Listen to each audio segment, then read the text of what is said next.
All right, we are live. Thank you so much for everybody for joining us today for our MintPress News live stream. And just a reminder that you can find all of these live streams on Spotify and all of your favorite podcast channels if you look up Mintcast. My name is Mnar Adley. I am the founder and director of MintPress News, and today I am joined by Alan MacLeod. He is our senior staff writer, and we have a special guest with us straight from Hebron in the West Bank, Issa Amro. I'm going to mute you, Issa, just for a second.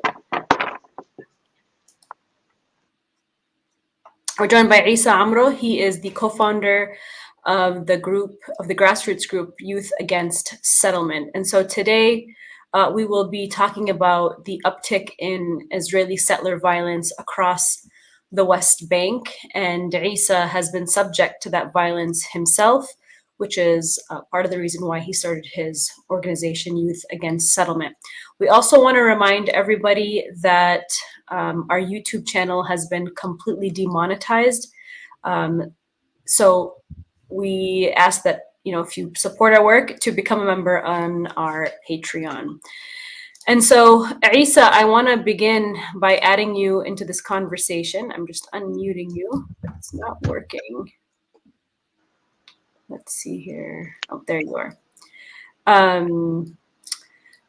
want to talk to you about the uptick in violence that's taking place right now in the West Bank. Since October 7th, since Israel launched its war of aggression, its clear genocide against Palestinians in Gaza, we have Israeli political leaders like Itamar Ben-Gvir who are handing out rifles to Israeli settlers like candy. 10,000 rifles he handed out to Israeli settlers, empowering the settlers to attack Palestinians. And of course, he and other Israeli politicians present this and frame this as a form of self-defense, when in fact it's actually illegal for Palestinians to hold any sort of arms. So talk to me about the latest news coming out of the West Bank with the Israeli settler violence and where you are located and its significance.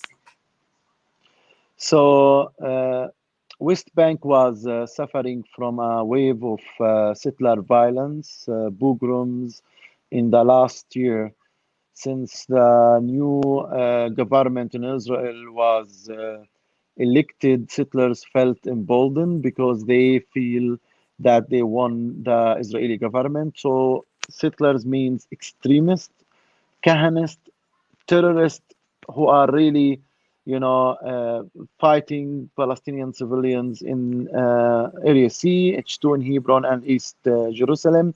So the majority of the settlers, they support extreme ideology, which is to evacuate Palestinians from their homes. Since the beginning of the war, we, the Palestinians who are living in the West Bank, suffered from violence from the Israeli army, from the Israeli settlers who are dressing as soldiers, then joined the army, or not joining the army and dressing as soldiers, or from the Israeli settlers. So what they do together, West Bank is divided. No continuity between the south and the north, and the west and the east. The main roads are closed. The checkpoints are closed. So the villages, the communities, the cities are fragmented and divided. So people are disconnected and isolated from each other. So no work, no universities. The majority of the schools are stopped. Then Israeli settlers and Israeli soldiers raid Palestinian villages, Palestinian cities. More than 2,000 Palestinians were kidnapped and detained by Israeli soldiers and settlers in an army uniform. Around 150 Palestinians were killed. Many of them were killed without any excuse, without even showing any threats to the soldiers or to the settlers. You see an elder in Tulkarem, 65 years old man shot in the street like that. You see a Palestinian handicapped person with a special need in Yatta shot just without any mercy. See Palestinian kids being shocked to see settlers getting into Palestinian villages as Kosra and shoot 6, 7 Palestinians and killed, and house raid to Palestinian villages, scare them, intimidate them, vandalize their homes, give them 24 hours to leave. Soldiers detaining Palestinians and having TikTok challenge, how to be tough and how to dehumanize Palestinians and torture Palestinians. So you see a lot of videos and pictures of soldiers, dehumanizing Palestinian detainees, forcing them to be naked, handcuff them, blindfold them, beat them up, and around 20 Palestinian communities left their communities in Hebron. Many Palestinians left their homes. In my city where I live now, it's a curfew since October 7th. You know what it means, curfew? You are not allowed to leave your house. They give us 6 hours a week to go in and out to get food. And the rest of the days, the rest of the hours, we are stuck in our homes, and we even are not allowed to stay in the yard in our houses, and kids are it's a kind of jail. This is what is happening in H2 in Hebron, and with settler violence, throwing stones at the houses, stealing property, physical beating, soldiers cooking the guns to scare people, to intimidate people. I heard a lot of people, they called me and they said that the settlers in an army uniform came to their homes and told them, you have 24 hours to leave or we come to kill you. This is the situation. It reminds us of what happened in 1948, how Palestinians faced that brutal eviction, and they were expelled and they were terrified, they were intimidated, and it's the same, and the history is repeating itself because there is no real accountability for Israel, for its violence, for its apartheid, and for its occupation. And that's a very good point to end on, the fact that Israel's expansionist policy continues. It never ended, and it's being allowed, it's being enabled, it's being abetted, and it's being funded by US taxpayer money. In fact, a lot of these soldiers and these settlers, they are directly funded by US taxpayer money to brutalize Palestinians, to steal their homes. And so I want to talk a little bit about your experience in Hebron, because I actually just visited you in Hebron this summer in the month of August. And you mentioned that in your neighborhood, people in Hebron are under curfew. And I've actually spoken to some family of mine as well who live in Hebron, and they have not gone to work. The schools are closed. Children are doing school online at home. And there's a lot of fear about leaving the house because of settler violence. And one of the things that I noticed, and that I have a report coming out on soon, is that when Palestinians are allowed to leave their home, specifically from the neighborhood that you live in, Issa, because you're surrounded by over 700 settlers currently in your neighborhood that are built on Palestinian homes, for those Palestinians, people like you, to leave their home and go, let's say, to the market to go buy groceries within the allowed time frame of that curfew, they have to pass through 2 checkpoints, and one of them has an AI smart shooter pointing at their head. And I think this is one of the most terrifying things that I experienced while I was traveling in Hebron. But talk to me about the experience of Palestinians when they are allowed to leave. What are some of the things that they do face when they want to go to the market, or if they can go to work at all? First, they can't go to work. They go only Sunday from 7 a.m. to 8 p.m. We are allowed to leave from one checkpoint, and we are allowed to come back to the house from 4 p.m. to 5 p.m. Imagine that you live in an area, you are allowed 1 hour, Sunday, Monday, Tuesday to leave, and 1 hour to come back. It's crazy. But yesterday it was allowed. So I went out and went in. I will tell you about my personal experience. Yeah. I consider myself brave. I'm an activist. I have experience. I have visibility. I am well known to everybody. It's scary to walk alone between armed soldiers and armed settlers, all of them pointing the gun at you like that. And you should not get close to them. Then you come to the checkpoint. It's really terrifying. Then when you come back, it takes them 5 to 10 minutes to search every person. They made me open the They wanted me to cut the tomato and the potato to see if there is something inside the potato and the tomato I was bringing in. Not only the women, a woman with a hijab, she puts the, to The stick the pins. hijab, yes, the pens. They first had to take it off to that level, and people are terrified. And the 1 hour to come back is not enough. And you stay in the house. So women, kids, they stay all the time in the house, and they are terrified. And we already live in a very bad restricted situation. Now they added the curfew, they added the intimidation, they added more violence on us. Look, I'm looking, and it's really a very bad experience for the families, for the kids, for the women. It's more than jail, to be very honest with you, because in jail you feel protected, but here we don't feel protected. I feel here in my house that the settlers or the soldiers may come to kill me anytime. It happened 2 days ago that a soldier, measured my house, filmed the entrance, the exit, and then he broke in and stole my GoPro from here and stole 2 CCTV cameras. I found him doing that. And he threatened to kill me here. He knocked the door. I will kill you. I will come tonight. Wait me. I am coming back. I will get rid of all the Arabs. You are all, will be killed.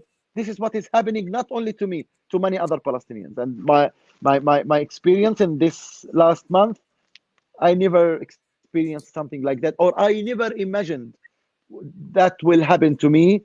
Now I understand why my people left in 48. It's intimidation, absolutely. And I'm just going to play a video here because, people want to see the reality. You talk about this, but I don't think it's really something that people can truly understand without seeing visuals. And you actually have cameras set up all over your property here. And again, I did come and visit this home that you live in, Issa, and I interviewed you in it. And I sat here with you under that Free Palestine sign. And here are Israeli soldiers. Let me try to make this bigger if there's a way. I don't know if I can make it bigger on Instagram. But these are, this is your home security video footage of Israeli soldiers raiding your property. And so tell me about this when this happened. And I think you mentioned that they actually kicked you out of your own home for 16 days recently. Can you talk about that and this video? Yes. Before I talk about me being evicted from my house, I want to talk about what happened to me in October 7th. I was tortured, kidnapped for 10 hours continuously by the Israeli soldiers in Hebron and Israeli settlers in an army uniform. On October 7th? On October 7th, I was coming back to my house. In the late morning, I found Israeli settlers in an army uniform, my neighbor settlers, dressing as soldiers, and they prevented me from coming into my house.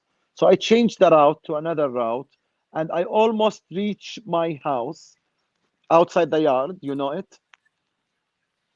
And suddenly 15 soldiers, 10 of them are settlers in an army uniform, jumped on me, kidnapped me, handcuffed me to the back, very, very tight plastic cuffs, to the point that blood didn't reach my finger for 10 hours. So my hand became like this. And until now, I need an operation now here because it's not normal. So then they tied my mouth. They blindfolded me tight. They took me to a military base. That was October 7th, late morning, around 11:30 noon time. Beating me, hitting me, kicking me, punishing me in the face, many bad words, spitting at me, cooking the gun and put it on the head and say that we will kill you.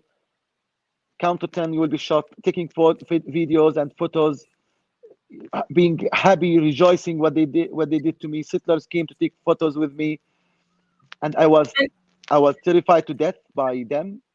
and even some sexual insult too.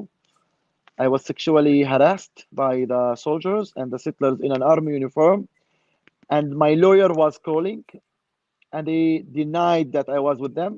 Luckily, when I was detained, a friend of mine filmed it. Otherwise, I think I would be killed. 10 hours continuously. I felt that I die. I was pleasing them, begging them to stop torturing me. They didn't stop. And it's not only one, two, three, four, five soldiers. The military base was full of soldiers, around 30, 40 soldiers. No one of them showed me any kind of mercy. They know that I'm not Hamas. I don't politically support Hamas. They know me very well. I'm doing nonviolence resistance since 20 years.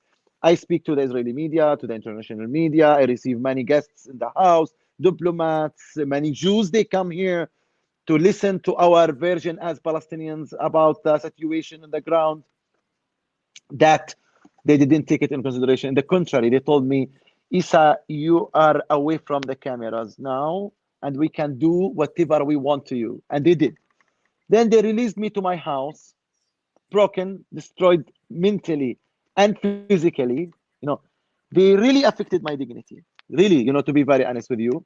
I don't like to repeat it a lot, but I didn't want to talk about it on the time people they are killing kids and women in Gaza. So I'm shy to talk about myself. But I decided to make it a big deal after I saw many, many other videos of other Palestinian detainees being dehumanized, tortured, detained, beaten, and soldiers were making a TikTok challenge. Who dehumanizes Palestinians more? A lot of videos all over social media, WhatsApp groups, how Israelis and TikTok, how Israeli soldiers are torturing and dehumanizing Palestinians. And the videos are coming from the soldiers themselves or from the Israeli settlers in an army uniform. And then I was kept in my house for 1 week without enough food. I went out to get food. I came back. I went to doctor. I came back because I want to protect the house because it's a target. And the house means the front line of other Palestinian houses and other Palestinian neighborhood. I was attacked again, 1.5 hour detention. The food I brought, they damaged it, and they prevented Israeli peace activists to bring me food, and they were beaten. Then October 20th, I was evicted violently from my house by the Israeli military. And the excuse, how come I receive an Israeli peace activist with an international Australian journalist who came to learn about what happened to me and what is happening to the Palestinian civilians in the West Bank and especially in H2 in Hebron. I was evicted from the 20th of October to November 6th. So you just came back 2 days ago to your house. Yes, and I spent yesterday and the day before yesterday in the police station because I was attacked by settlers and by soldiers. And every day I face violence from the Israeli soldiers and the Israeli settlers. Not only me, the majority of the Palestinian families. So the Palestinian families are detained inside their homes. No work, no schools, no nothing, no life. And the Israeli settlers who are under war, they are playing sports, chilling out. They have a party tomorrow, dancing, music, DJs. They are under war. But the reality that we are under war, so there is an unannounced war on the Palestinians in the West Bank, and there is unannounced, unofficial displacement policy. Everything they do, it's not random. They are doing it to force Palestinians leave their homes, their land, to confiscate that land and annex it to Israel, to create facts in the ground during the war. So when they came to take me out from my house, I was very worried about my house, to lose it as our grandparents lost their houses in the 48. So I did everything possible to come back to the house, and thanks to my lawyers and thanks to all activists and the media and the human rights organizations who helped me come back to my house. It's very dangerous to be here, but my house equals my life. I mean, I have to say, it's very, very difficult. Although I am Palestinian and I've lived through some of this myself as a teenager, it's still very, very difficult to hear you explain the brutality and the harassment that you have personally received. It's a lot to take in and to process, and I can't even begin to imagine what you have gone through and just how humiliating it was for you to be treated that way by these Israeli settlers. And you are in your home in Hebron, surrounded by over 700 settlers. And, you know, it's very obvious that you're doing whatever you can to defend your home. And this is the daily life of Palestinians. And when I walked through the streets of your neighborhood, Issa, it was like walking through a ghost town. I personally witnessed and saw Israeli settlers who are armed to the T walking down the streets in a form of intimidation. And I saw teenage settlers even harass us while we were trying to visit your home to interview you. So it really is unfortunate all that you have been through, but we're doing our best here in the United States to bring attention to the struggle of Palestinians and people like yourself who are risking their life every single day, because many Palestinians are afraid, and they've kind of, you know, they try to live their life in a way where they don't, you know, they're not all Palestinians are doing what you're doing. Standing up to the soldiers and standing up to the settlers. There's one video I wanted to play, and I believe it's right here. It's from CNN, and it's about Palestinian workers who were expelled back to Gaza. They were like kidnapped by Israeli soldiers, and they were taken by Israeli soldiers, and they say that they were tortured and stripped naked and held in cages, very similar to experiences that you've had, Issa. And they were subjected to electric shock. And I really found this video interesting, and the framing of it by CNN, because CNN, let me add it here really quick. I'm going to share the screen right now. And this is where I'm going to go to you, Alan, but this is an example of, I'll let you guys watch the video first. Abusing and mocking Palestinian workers from Gaza, detained in Israel just days after the beginning of the war. At the Kerem Shalom crossing, men wait anxiously, hoping that their brothers, fathers, sons are among the Palestinian workers who have finally been returned to Gaza by the Israeli military. Thousands of Gazan workers, like these men, had their permits to work in Israel revoked after the October 7th Hamas attack. But with no option to return home, many attempted to flee to the occupied West Bank, only to then be detained. They tied our hands behind our backs, blindfolded us, and led us onto a bus. I don't know where they took us, but there were about 200 to 300 Gazan workers held there. Some of the men here are visibly weak, and with each crossing, more stories of abuse and even torture. One man telling CNN he witnessed the use of electric shocks on detainees. They put us in cages like dogs. They beat us and insulted us. They didn't care if you were sick or injured. Some men even died on the way here because they were beaten and subjected to electric shocks. Every day felt like death. They would give us a cucumber to share between 6 people and a small piece of bread. An Israeli security official could not say whether electric shock tactics were used, but told CNN that the IDF is aware of several incidents of abuse against both Gazan workers and Palestinians in the occupied West Bank, adding that these cases are being treated seriously, with disciplinary action said to have been taken against several soldiers identified in social media video. But NGO workers at the Palestinian Prisoner Society say this is a systemic issue, with few legal safeguards in place for Palestinians. We've received horrific first-hand testimonies, Amani Sarahna tells me. They didn't do anything wrong. They weren't charged with anything. Yet many of them were interrogated and systematically tortured. They were abused and brutally beaten, They faced all kinds of dehumanization and insults. In the occupied West Bank, there are thousands of Gazan workers still stranded, desperate to be reunited with loved ones, praying every day for their safety.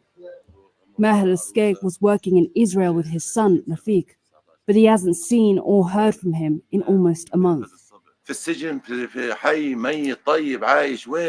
I don't know where he is, whether he's in prison or dead. He's my son, my whole life. He came here to work, to be able to feed his children. He wasn't here to join in any fight. He wasn't here to cause trouble. But just as there are fears for those still missing, at this center sheltering stranded Gazan workers, there is also indescribable anguish over the safety of family members back home in Gaza. My family is now spread out all across Gaza. They've all had to leave the Jabalia refugee camp. Okay, I'm going to stop playing that video. But what you have described, Issa, is a common theme that many Palestinians have experienced, including these workers out of Gaza who were kidnapped by soldiers and detained. They were tortured, they were stripped naked, they were humiliated, and even exposed to electric shock.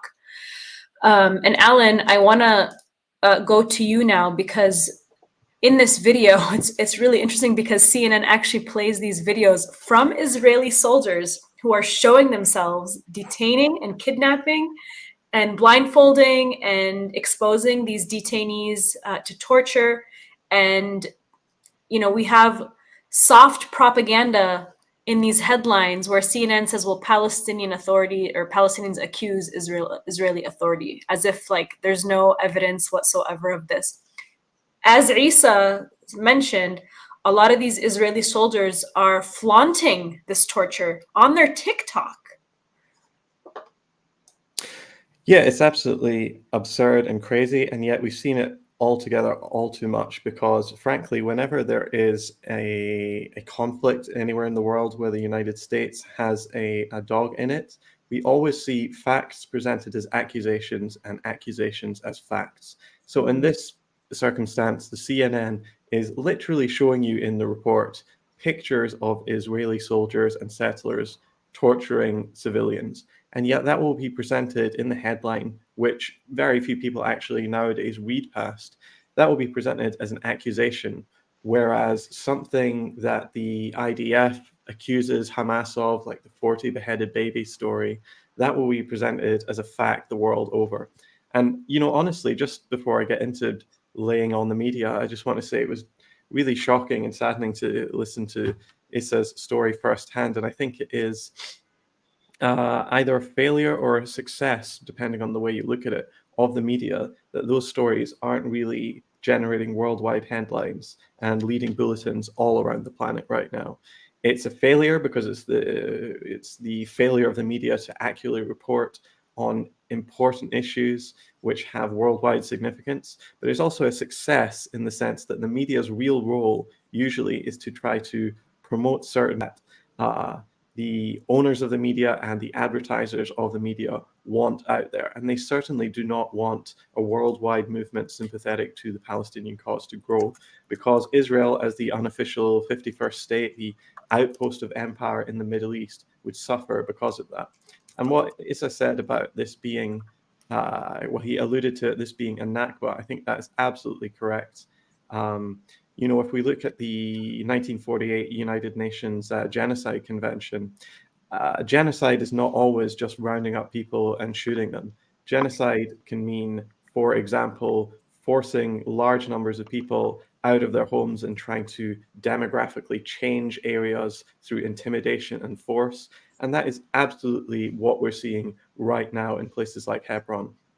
And it's not only being funded by the United States through organizations like, for instance, the One Israel Foundation, which provides armor and training for all these settler militias, but it's also being supported by the US government, by people like Joe Biden, who absolutely refuses to lift a finger to try to prevent the worst excesses of Israeli violence. And it's also being It's also being supported tacitly by our media, who very well know what's actually going on, but are refusing to report on it correctly. And that's why we see these total, uncontrovertible facts being presented as accusations, whereby, the media is basically like holding water for the Israeli government and the Israeli military, keeping them afloat, trying to keep public opinion from sinking too much.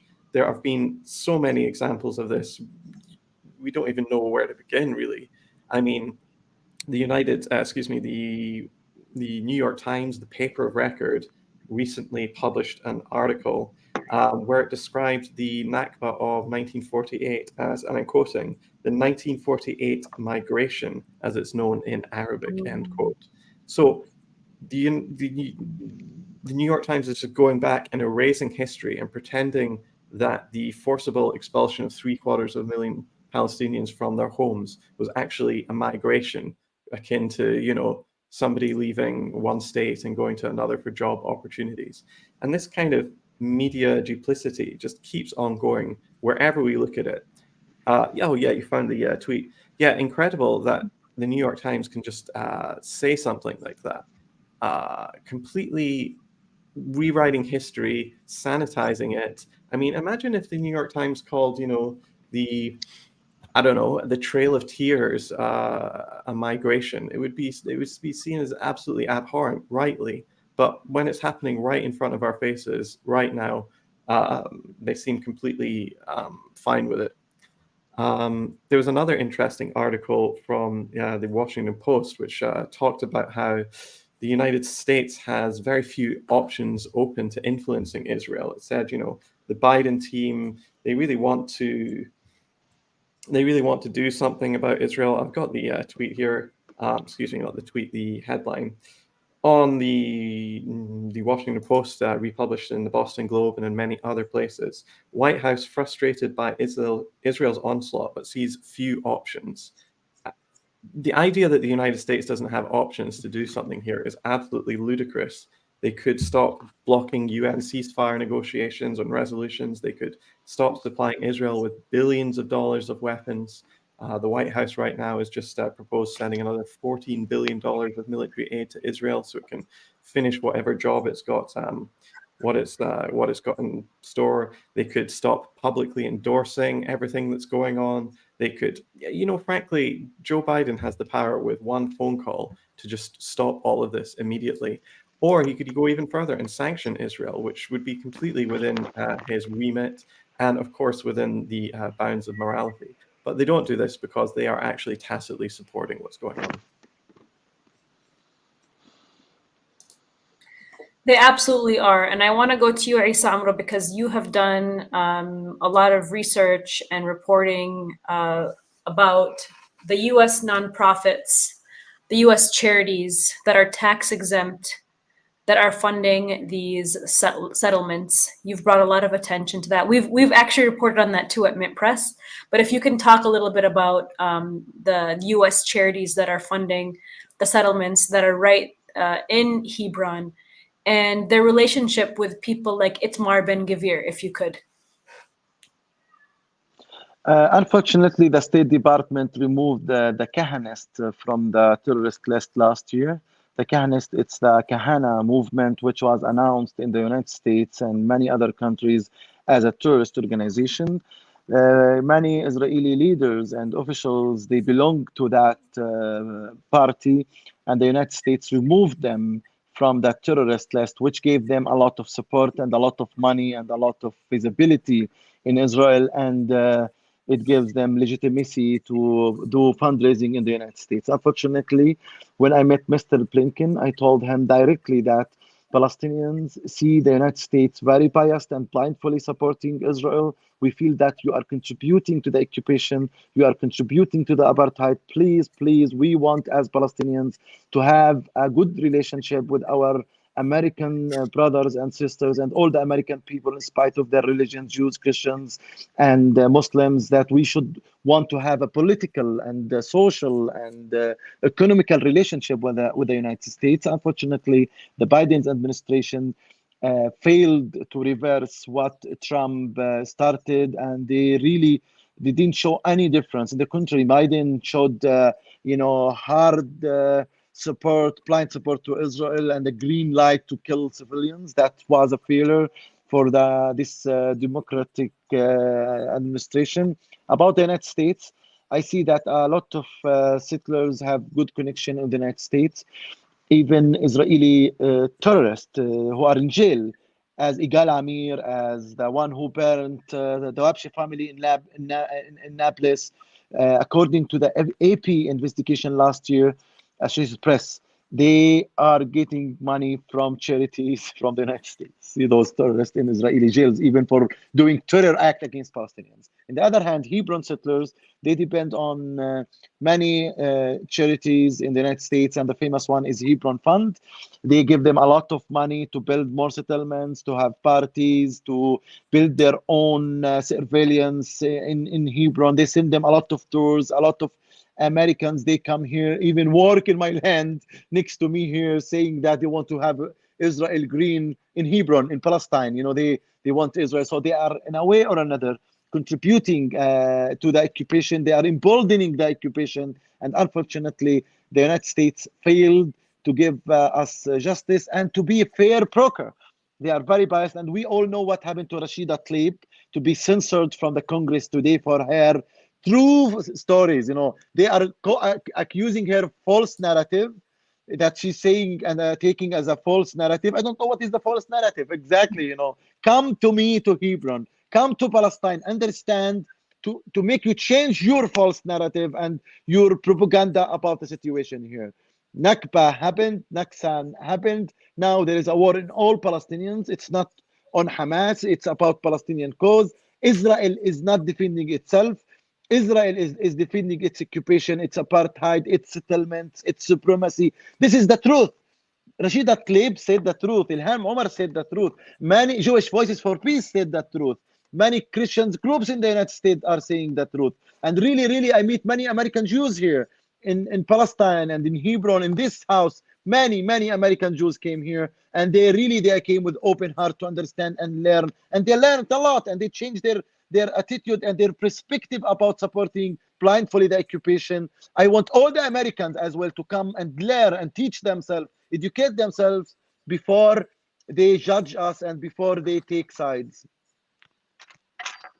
Absolutely. And, when we look at all of the elected officials in the US government, many of these elected officials don't truly understand what's happening in Palestine. And the ones that do are most likely funded and backed by the Israel lobby. They're receiving money from think tanks. They're taking direct memos from think tanks that are funded by the state of Israel at times, like the Atlantic Council is funded by the state of Israel. It's funded by weapons manufacturers.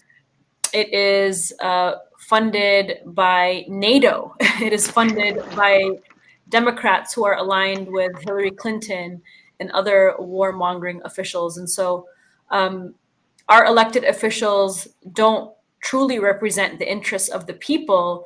They represent the interests of the military ruling class. And Israel represents a US military proxy state in the Middle East. And war, of course, is good for business. And so that's why we continue to see this support from our elected officials. And, we can't claim to be a democracy. We cannot claim to be an example of free speech and democracy and human rights when we are censoring our elected officials like Rashida Tlaib, when we are funding and arming and abetting apartheid. Joe Biden is a war criminal. Netanyahu is a war criminal. These are the modern day settlers promoting apartheid. And if we've learned anything from this crisis in Gaza, is that we have rendered the International Criminal Court and international law as worthless.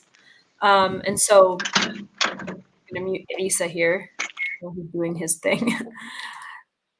And so it is it is interesting to see how this kind of support has expanded over the years. And Alan, you've done some research on how while Gaza burns and Palestinians are dying, Americans are losing their rights. We're being censored. Our free speech is being targeted. Dissent is being targeted. Can you talk more about that? Yeah, most definitely. I mean, when we talk about free speech, it's only really particularly important the ability to challenge power, because otherwise, if you're just talking about what flavor of ice cream you like, that every country in the world has free speech. It's about the ability to stand up and criticize your government's actions or other large, powerful centers of influence and power. Yeah. And what we're seeing throughout the West right now is a rollback of these sorts of gains that have been painstakingly ripped from the arms of the elites over the past 200 years or more. We're seeing, for example, in France, pro-Palestine protests being blanket banned, even to the point where some Senate officials have introduced a new bill that would make insulting the state of Israel a crime punishable by multiple years in prison.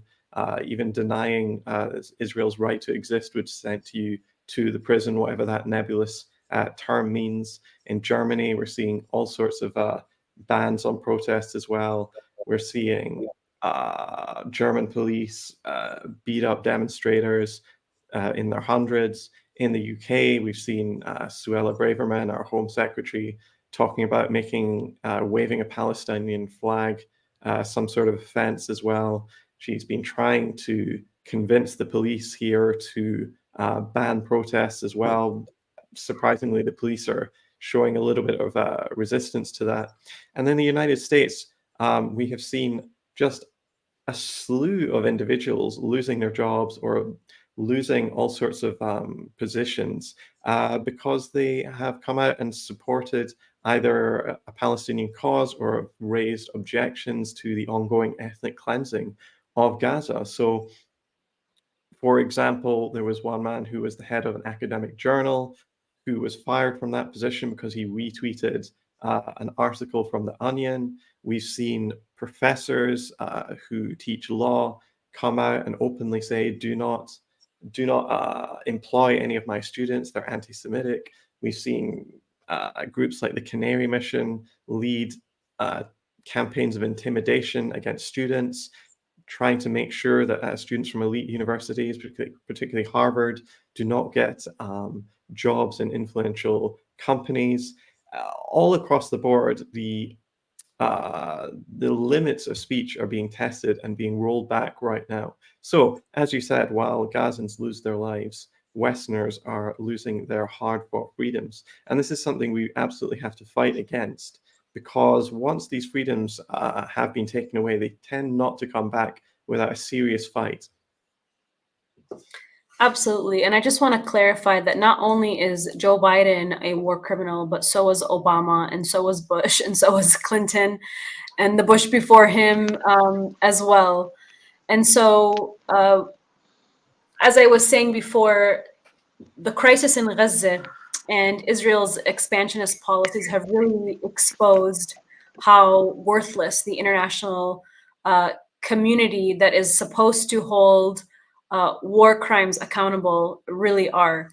I know Isa just got up here, but I was going to ask him a question. But before we do that, I'm going to show this post here on Twitter, which is a photo. It's a photo shared by Israeli soldiers themselves. And Yumna here is one of the directors of Mondowise, and her commentary is, they're not even pretending it's about Hamas anymore. It is and always was about expulsion and colonization. And so we have a photo here from Israeli soldiers that they posted, that Israel is back in Gaza and we are here to stay in our ancestral land and our ancient beaches. So while the media continue to frame each article and each story out of Gaza as a response to the so-called Hamas attacks on October 7th, a picture like this directly from the mouths of Israeli soldiers, and there's many more, by the way, this is not the only one, and we just don't have time to show all of them, but Israeli soldiers are announcing and celebrating that they are taking back all of Gaza. And so we know that the plan is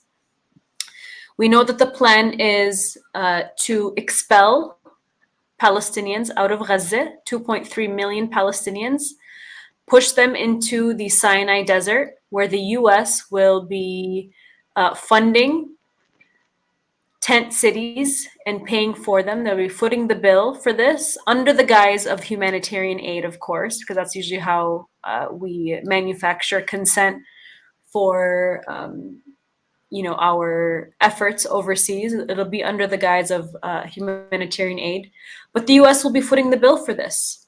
And that is the long-term plan. And of course, we have to think about the fact that Gaza's coast holds some of the largest gas reserves in that region.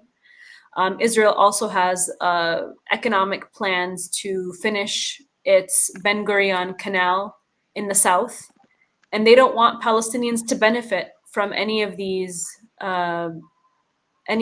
economic interests in that region.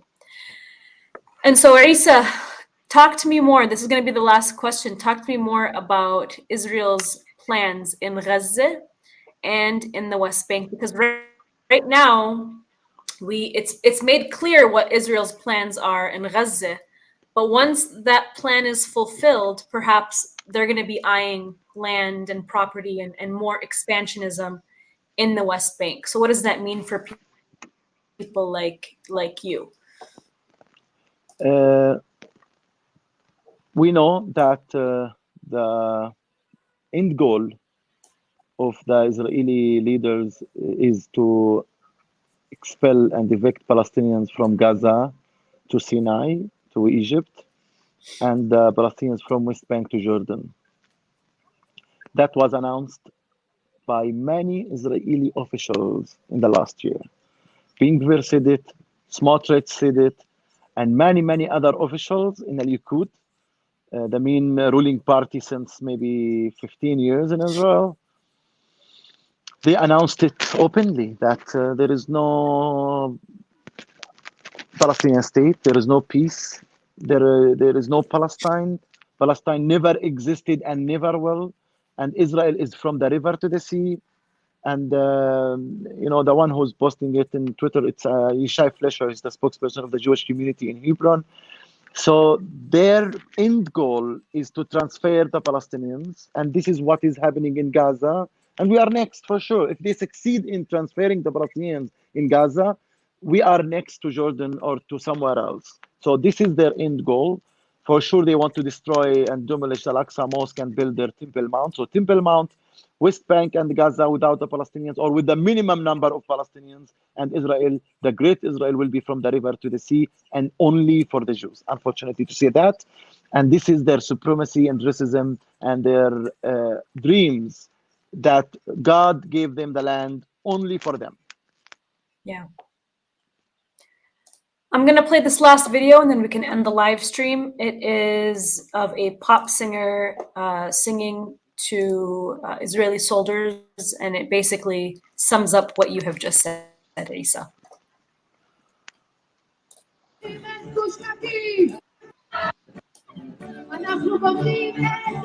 guys can hear it? Yes.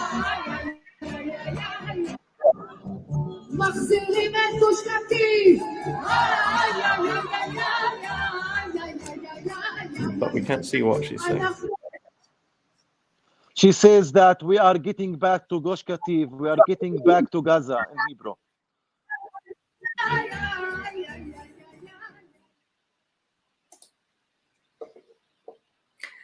Well, Issa, we really appreciate and thank you for translating that. I thought there was captions. I'm so sorry, but Issa, thank you so much for joining us today. And I'm so sorry about all that you have been through, but you are standing steadfast against the occupation. and protecting your home, one of the last standing homes in Hebron, in your neighborhood, that is surrounded by Israeli settlements and settlers. You are faced every single day with intimidation, with brutality. You've been kidnapped, you've been abused, you've been harassed. So many things that you have endured to defend your home, and we commend you for your bravery and for your courage and for your ability to speak so eloquently and explain what's happening to the people of Palestine. And so thank you so much for joining us today, and thank you so much, Alan. Thank you both. And I'm making an Arabic coffee. You can join after the show. I can send you photos. Thank you, Arisa. I did have coffee with you. I have to say it was a good cup of coffee. Yeah, it's okay. All the best. Thank you so much, Arisa and Alan. I'm going to be ending the stream. Thank you all, everybody, for joining us. And if you enjoyed this live stream, please do support us on Patreon and become a member. Thank you so much.